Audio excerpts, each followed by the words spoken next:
Hello. Now, let me see if I can add my title. I don't know if I can, but let's see if I am live. Give me a thumbs up if you hear and see me okay. Give me the thumbs up.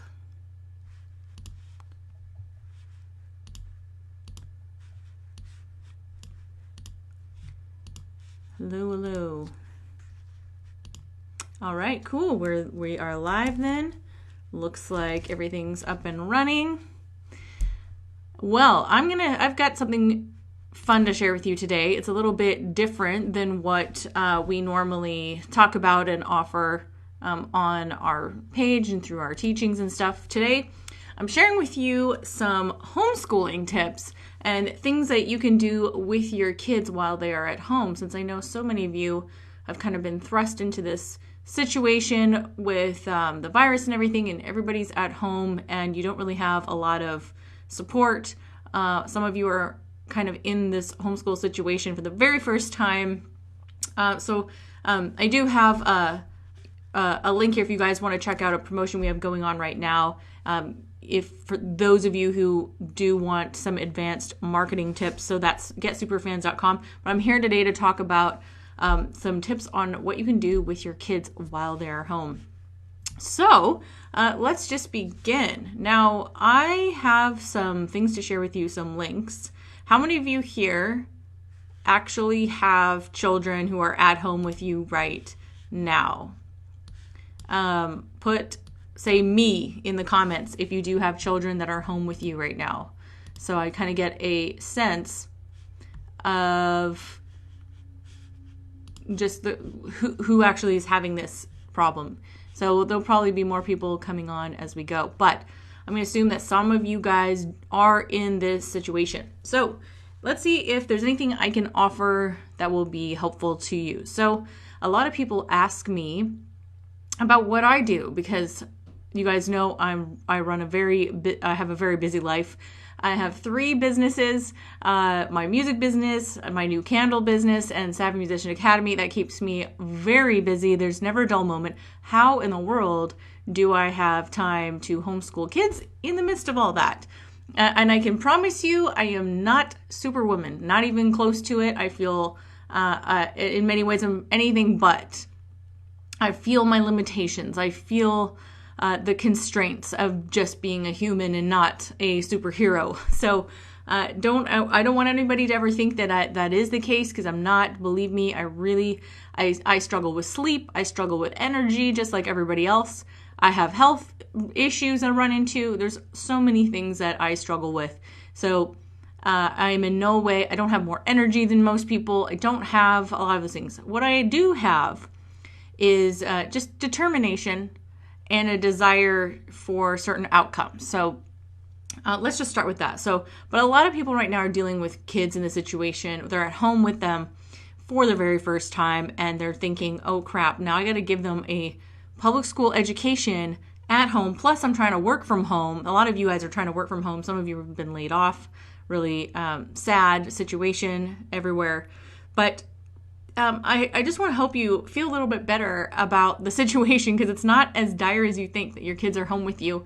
And it's also an opportunity for, I think, some good things to happen. So I have actually a PDF with some tips that I wrote, and hopefully those will help you. And so actually, I don't know, I think I can actually put this. I'm using software, so let's see if this works. I put together a little PDF. Let's see. Of some tips that should help you. Okay. So let me know if that shows up. I'm not sure if it did. Okay, it did. Hey guys, thanks for coming. First thing is, it totally depends on the ages of your kids. Are you dealing with little kids? Are you dealing with high school kids? Obviously it's going to completely affect and change your plan and what you're doing. So if you have little kids and, they're under 7 years old, they're obviously a lot more dependent on you. They need your help for a lot more things, and they're not going to be as independent and like working independently on their own. They just need more attention. That's totally normal, totally okay. So then you're going to plan your days around some of the things that are pretty central to their day, like lunchtime and snack time and nap time, if they're still taking naps. So what you do is those things are kind of in stone, right? It's like, okay, well, we're definitely eating. At some point, they're going to pass out. So let's plan the day around those activities. Okay, so that gives you a basic framework to work off of. And with older kids, they're going to be a little more dependent. They're not taking naps. They can do a lot of things on their own. So in this PDF, I actually wrote a list for you of a whole bunch of things that kids who are a little more independent can do on their own. And even the young ones, there's a lot that they can do on their own with supervision, obviously. But there are a lot of things, okay? So for example, they can read on their own. They can, if they're not reading yet, they can look at books. So I always assign like a quiet time or a reading time every day in our life, in our normal days. There's an hour reading time. Now, an hour might be a lot for a really young one, but if they're a little older, no problem. Like even elementary school, middle school, no problem. So and you can work up to it. You can set the timer for 10 minutes if that's like off the charts crazy for them at the beginning. You know, start at 10 minutes, set a timer. Kids love timers. Do a little egg timer or something in the kitchen. Work your way up to 20 minutes and 30 minutes and then 45 minutes. Okay. So, and the important thing is that they have books that they really are interested in, books that they're actually excited to read. So, I know going to the library may not be, an option, but there's a lot of online books. There's Kindles. You probably have a whack of books sitting around at home already that they have. So give them a pile. You know, if it's like a kid who's just reading a little bit, you probably have a lot of picture books and stuff. So get them a pile of books, like a stack, and say, okay, you get to look at these books for the next hour. Okay, I require this every day. They get used to it and they actually come to really look forward to it and enjoy it. So that's one thing. There's playtime in their room. Okay, don't underestimate the power of playtime in their own room. And that's a good time for you to get some work done too, by the way. So when they're playing in their room, yeah, will all hell break loose and will it look like a tornado an hour later? Yeah, it will. But, you know, that's how it is. And if that's what it takes for you to be able to get some work done while they're doing that, so be it, right? They can always be cleaned up after. So one tip for you is to just be lighthearted about it. Believe me, I like a clean house. I like things really tidy and organized. You just have to lower your standard a little bit, okay? If you want to be happy. So you can be uptight and really grouchy, or you can lower your standards a little bit, not let it go, but just, okay, it's going to be messy. We can clean it up. Just go a little bit more with the flow. Then there's outside time. I like to assign an outside time at some point during the day if it's not raining. Even if it is raining, sometimes they kind of find that fun, right? So like put on your raincoat, put on your boots, go jump in some puddles so we can shower you off afterwards. And, if they're really little, obviously they need the supervision. But if they're older, get them out there, ride their bikes, like have an outside time. Then I'm suggesting craft time. Now, I'm probably the world's worst mom in terms of crafts. I don't love giving my kids crafts. I don't like doing crafts. Although I like doing artsy things. I think I just don't like the messy stuff. And with having 5 kids of my own, it can get pretty crazy. So, for those of you who don't know, I do have 5 children, been homeschooling for over 10 years. So anyways, but now my girls and my kids, they have really gotten into slime, making slime, people. I mean, they can do this for hours and hours a day. So there's a ton of slime making videos on YouTube and how to do it. You probably have some of these ingredients laying around your house. If not, you can order them on Amazon, of course. That takes up a ton of their time. They are obsessed. So, slime might be one type of craft time. Pretty much all the kids love it from any age, except to maybe up to the teen years, like anything up to the teen years. And even then, I think some teenagers still like slime. Another thing would be like non-educational screen time. Okay, so you can have a block of time for that. That's totally fine. And I want you to just not feel the pressure to it's like you're trying to recreate the classroom at home here. You're not. It's the home will never be the classroom, and that's probably a good thing, because to be honest, if you think about it, most kids don't remember 95% of anything they learn in the classroom.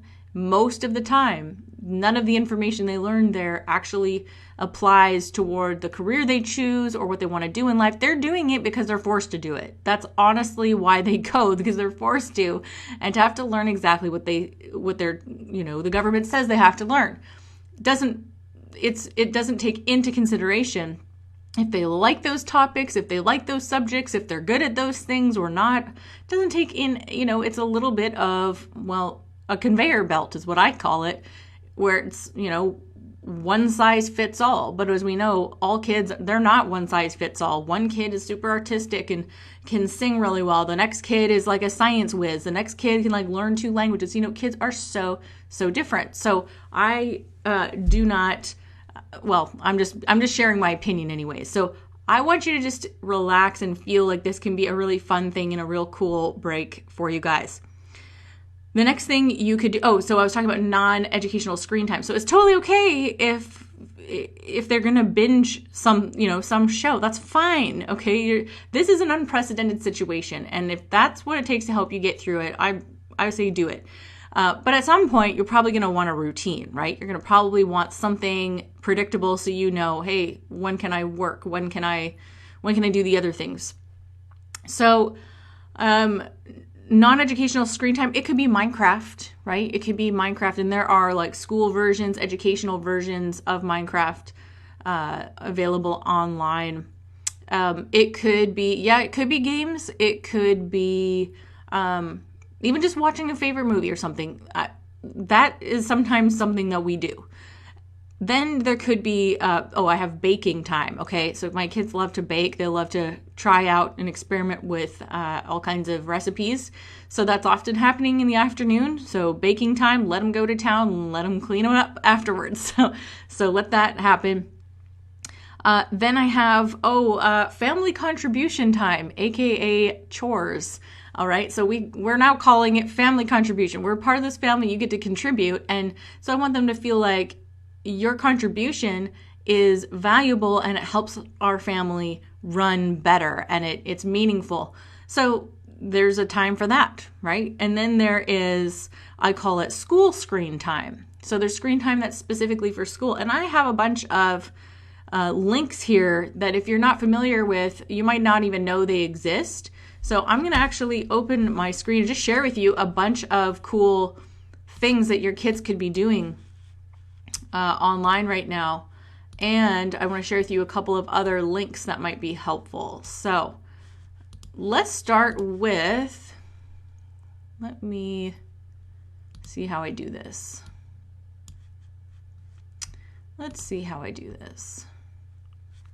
It's a way to share my screen.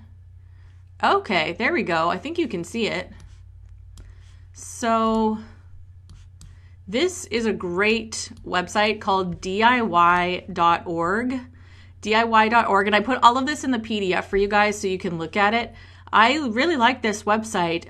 Any kid anywhere can learn any skill. They have a whole bunch of really fun courses. Everything from photography, drawing boot camp, invent your own machines, build anything with Lego, science experiments.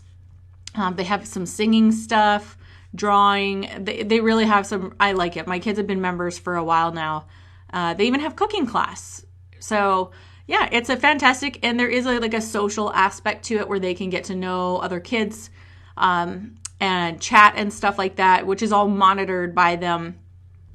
And so anyway, this is a great option. The other one, there's another one kind of similar, but these are live teaching classes called OutSchool.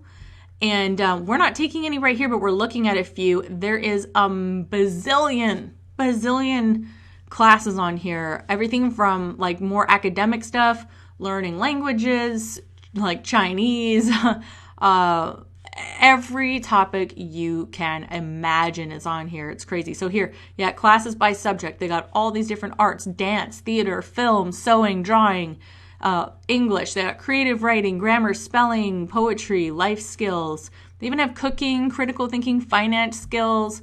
They even have music lessons on here, social studies, world languages. So they're actual live classes where they're getting together with other, like a small group of people, and there's actual teacher there. So, hey, like I am all for outsourcing and like them getting the best of both worlds. I'm so for that. Like have them be at home, have them be with me.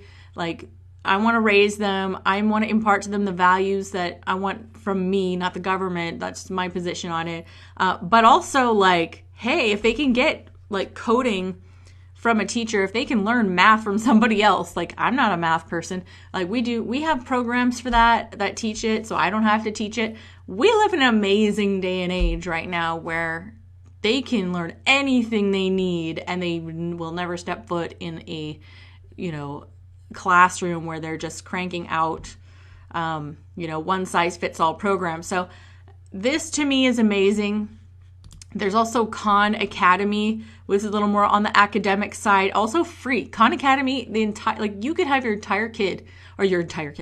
kid get their entire education, like K to 12, through Khan Academy, and it's free. Again, they have everything like math, science, computing, arts, humanities, economics, maybe not absolutely everything, but they have a lot of things. They even have like college prep and stuff, personal finance, even entrepreneurship on here.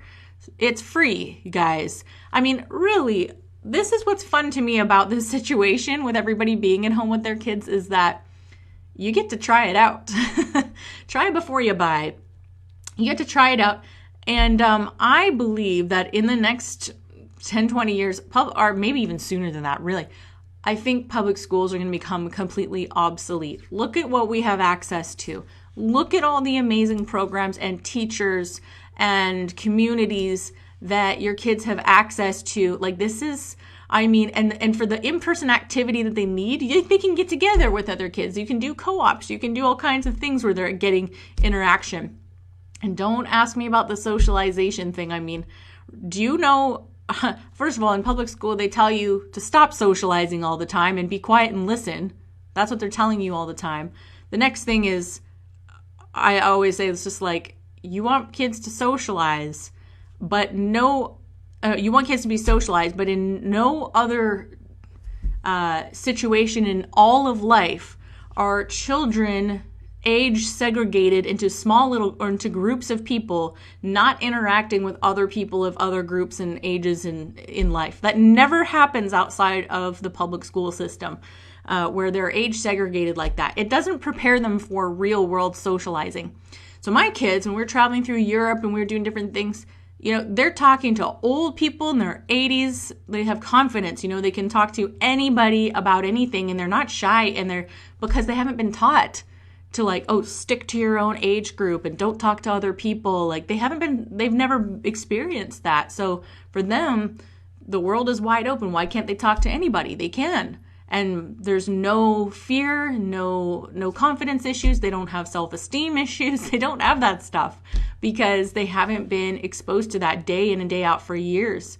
So Khan Academy is another great one. My kids are two of my girls are totally into this right now. It's called Adventure Academy. It's basically gamified learning. So it says learning games and videos for reading, math, science, and more. So they kind of don't really know that they're learning those things, but they are. So they'll, my daughter was like, oh yeah, the other day we were learning fractions and we were doing this and that. I was like, oh, cool. I don't rely on these things to necessarily teach them specific, hardcore concepts that I really think they need, but this is supplemental and it's great, right? So they're learning things and it's fun. They get to create a character and they're all walking around. It's quite a good program. So it looks like they've got subscriptions going on right now. So yeah, they got math. They do a little bit of science stuff. They do a little bit of socials like geography and world cultures and stuff like that. It's really fun. So, and that's another good one to check out. So there's a document that I put in the chat for you guys. It's a PDF, just telling you a little bit about my background and the tips that I have for you. So here's a couple more tips I have for those of you who are at home with your kids trying to figure out how I work while they're home and what should I be giving them and, what's important. So first of all, I want to say don't try to replicate the classroom at home and try to be super crazy, type A with your color-coded spreadsheets and your strict schedules and desks and, hey, be in your desk at 8 a.m. sharp and stuff. You're going to hate it in about 5 hours. And so will your kids. They will absolutely hate that. They're not going to enjoy it at all. You'll all quit and you say, I'm never doing this homeschooling thing ever again. So first of all, don't try to make it like that because it's not a good environment for either of you guys. And I also want to encourage you, while you're in this situation, try and consider this as an opportunity to experiment with interest-led learning. This is the way adults learn, actually. Adults, any of you who are in our programs or who have ever explored other things of interest, this is the way adults learn things. This is the way I learn things. So listen, I don't have a college degree. I have a high school diploma. I've become successful by many people's standards, and I've never succeeded with somebody else's agenda for me, like in terms of, especially in school. School is probably the worst thing that ever happened to me. So interest-led learning is how adults learn. It's, I have an interest or a passion, or I'm just curious about this topic. And then you kind of immerse yourself and learn everything you can about it until you feel like, I think I know enough now that I have what I need. Well, children are naturally like that. Children are naturally curious. They're naturally wanting to explore the world around them and figure out what's interesting to them and what are they passionate about. And what happens is they go into the school system and it squashes that. It literally kills their curiosity until they stop asking questions. Were you ever told, like, stop asking questions? I don't know if you were told that in school, but, people, even just from being in your peers, you don't want to look stupid, so you don't ask questions because you don't want to look stupid. You don't want to look like the dumb kid. You don't want to look like the person who's, not as intelligent as everybody else. So kids just become quiet and they stop asking questions. That's the worst thing that can ever happen to a child. Because when they stop asking questions, their zest for life kind of diminishes. And, we have a lot of children these days who are depressed at younger and younger ages. I just think that there's many factors. This could be one of the reasons why, is we just squash that part in them where they stop asking questions, they stop being curious about life. So I have a link in here. Again, I posted a link in the comments, and I'm not trying to preach, hey, you have to homeschool the way I do it at all. This is just like, hey, maybe this is interesting to you. Maybe this is a good time to explore this whole concept.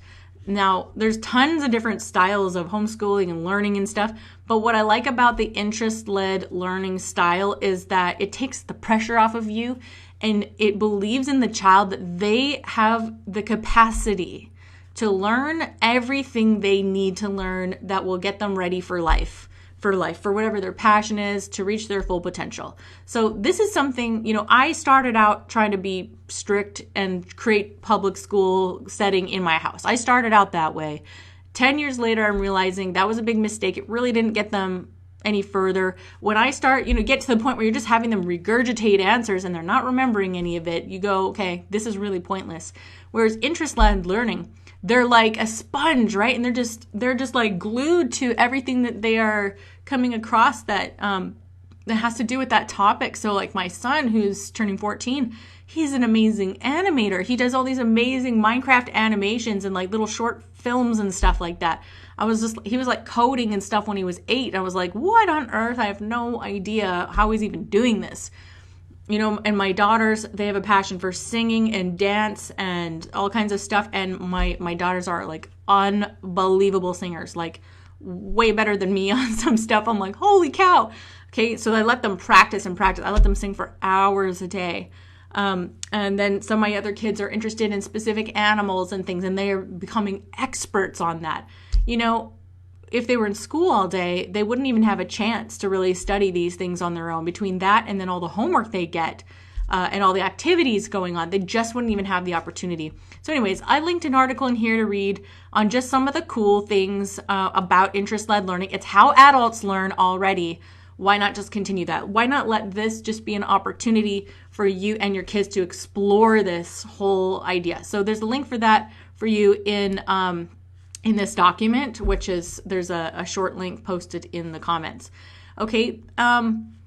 So yeah, what's the worst thing that's going to happen through this? Your kids might come out of this season a lot more knowledgeable about the things they love, maybe more relaxed, maybe more bonded to you, even possibly develop a new passion for a future career. That could totally happen.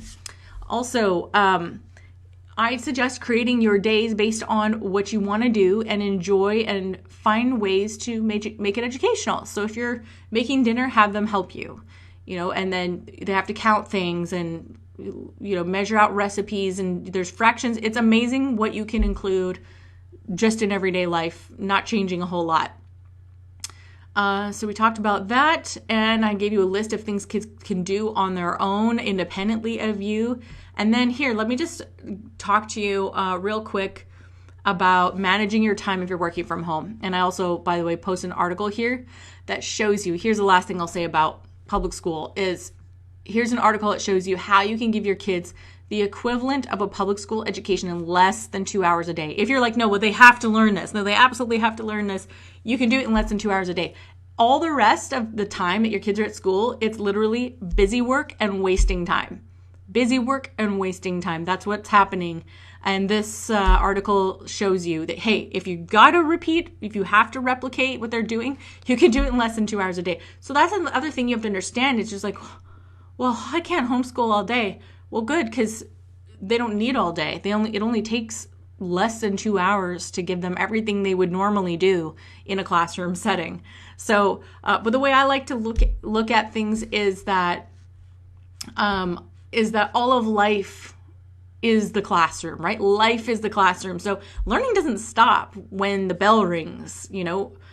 I mean, everything that has helped me become successful, I've learned on my own. I've spent hours and hours and hours devouring information at all hours of the day and night. Learning does not start and stop when the government tells you it does and when the school tells you it does. That's not when learning or how learning happens. So just recognize that all of life is an opportunity. They're going to be learning and taking things in like a sponge all the time. And so when you change that thinking in your head, suddenly everything opens up and you're like, okay, there's opportunities everywhere, and I don't have to be so rigid and so scheduled, and because for many of you, you're not like that. So that's funny, Jerry. My daughter actually told me a couple of days ago she wants to learn video editing, and she's 12. She wants to do video editing. I'm like, okay, well, we'll find you a course for that, video editing. So we found one on Udemy, and so she's going to start learning that. So because she wants to edit her own YouTube videos. So I'm like, absolutely, let's do it. So, all kinds of things. So there's that.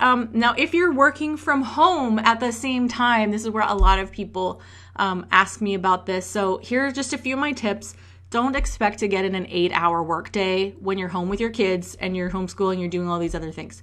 8-hour days are not realistic unless they're super independent, really off on their own. What you will get is chunks throughout the day and maybe in the evening. And then, so that's what I do. I have to work in like small segments. So I might get an hour in the morning, a couple hours in the afternoon, and then maybe another hour or two in the evening if I need to. So what this does, though, it's kind of actually a blessing in disguise. It helps you figure out what are the essential things I must do in my business or for work that actually move the needle, that gets done what I need to do. Because most people, when they work, they do busy work. They're doing things that make them feel productive but aren't actually productive. So this is a good situation. It's going to force you to actually do only the things that matter. So that's going to be an incredible opportunity for you to figure that out. So let me just, I don't know if it's helpful for you to see these notes or not, but The next thing is, if you have a spouse, maybe try to trade shifts on and off if possible. So Steve and I do that a lot. He's like, okay, I'm on calls in the morning, and then I'll take the kids over for the kids in the afternoon, and then we'll kind of trade. That helps a lot. If you're a single parent, it's a lot more challenging, obviously, and you're just going to have to probably time block and like match up times where they're independently on their own, either watching a movie or napping or outside. And those are the times where you kind of hunker down and you just get really focused and do your thing. And next thing is, if you're really crunched for time and you need focus and you have a hard time because of the distraction, like I do, I just recommend getting up a little earlier. Get your important things done early while the house is quiet, while everyone's sleeping, and let them sleep in during this time. While, this quarantine thing is going on, let them sleep in. Take advantage of that. You can get an extra hour or two of quiet time in the morning. Just do it. Some of my kids wake up at an ungodly hour, so unfortunately, I have to get really early if I want that. Otherwise, sometimes I'm doing this, working a little bit in the evening. What else do we have? Planning dinners the night before can really help. If you kind of know, we have a very loose routine, like meal routine. And really it's like Monday is Mexican, Tuesday is Italian. So by Mexican, I mean like tacos. Italian means like spaghetti. Wednesday is like, Greek or something. So I'll just do like chicken and potatoes in the oven, like something really not very fancy at all. And that's how we roll. We are very casual. I don't put a ton of effort into the cooking. And my kids are old enough that they're helping. I'm getting them, I'm kind of training them. So we kind of pair up a parent and a kid for each meal, so that then we just rotate them so that they're learning the skill. So eventually I can say, alrighty, it's all you tonight. It's Thursday. It's your night to cook dinner. That's the idea. Get them as independent as possible, as fast as possible. Okay. We love the Instapot. If you have an Instapot, that is a lifesaver. We love making spaghetti in the Instapot. It's super good. And there's a whole bunch of other things you can do in there, chili and just everything. It's like a slow cooker, but it's a pressure cooker. It's really good. And then we have, work while your kids are napping if they're young, or playing, or their independent learning time. And then this is like the worst one, but this is going to be the hardest thing. Expect interruptions. Expect a million interruptions while you're working from home and your kids are home.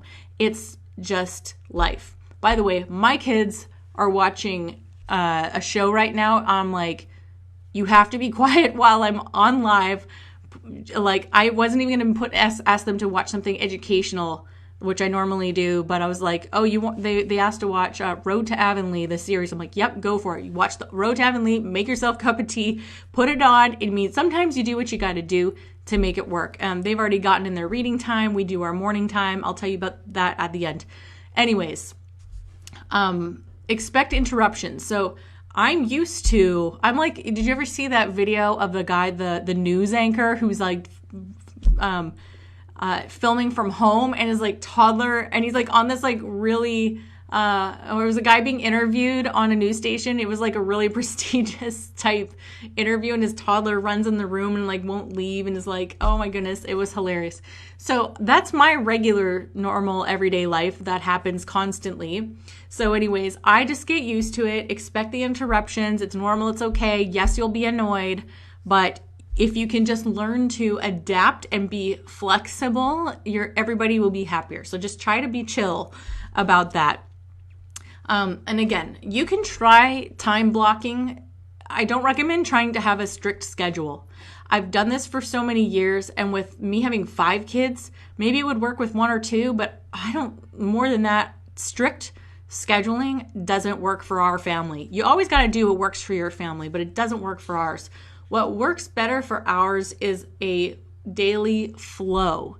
A flow just means like, first we do this, then we do this, then we do this. But the times may vary a bit. So just to give you sort of an idea of how our days run right now. And let me see how to do this for a second. How do I do this?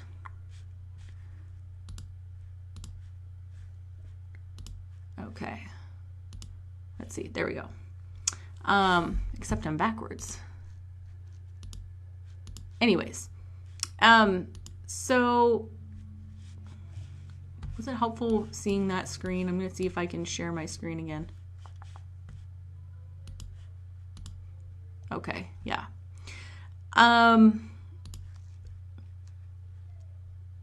Yeah, so to give you an idea of how our day kind of runs, I do something every morning called morning time. A lot of people in the homeschool world kind of know what they call it, circle time or whatever. It's just my time. Like, I drink my coffee in the morning, then I do my morning time with my kids, which is we journal, we read aloud, we learn something educational. I'll have them do anything that's very interest-led, that kind of interests me and them. We kind of do it together. So I have them going through like a kid's entrepreneurial type course where it was just like learning and listening to little lectures and stuff and exercises. And then by then it's usually almost lunchtime. So I'll either have them go outside or whatever. Then Steve and I usually trade off, and I'm working in the afternoon and he kind of takes over and is doing stuff randomly. So, and then before you know it, it's time to prep for dinner. So that's kind of how we do it. It's really not that special, but that kind of explains like the flow. It's like first we do this, then we do that, then it's lunch, then we have the afternoon, this is what happens, and then it's dinner. And, it's just a flow. It doesn't have to be strict times because I just find the day will fall apart so fast if you try to be strict like that. It'll just fall apart and you're going to feel like a failure every day. Your kids are going to feel like a failure, like they did something wrong. So yeah, the only way to prevent that is to just create a more relaxed routine. It's more of a routine. So a flow is like a routine. Anyway, I hope that this has been helpful for you guys. I know some of you do have children at home with you for the first time. Again, you can find this PDF I made for you in the comments where I've got a bunch of links for you, things that maybe your kids might want to try, courses, a little bit of information on types of different types of homeschooling, what interest-led learning is, how that looks, what that might look like for you. And yeah, I just hope that that's helpful. So I think that is it. Let me know if you have any questions. I'm here and willing to answer questions for the next 10 minutes if you have any. I'm not seeing any so far. So thanks for making this video. We do interest-led projects most days. We'll read up on the topic, do a craft related to the topic. I love that. We're enjoying the relaxed aspect. No daily hassle of getting to school.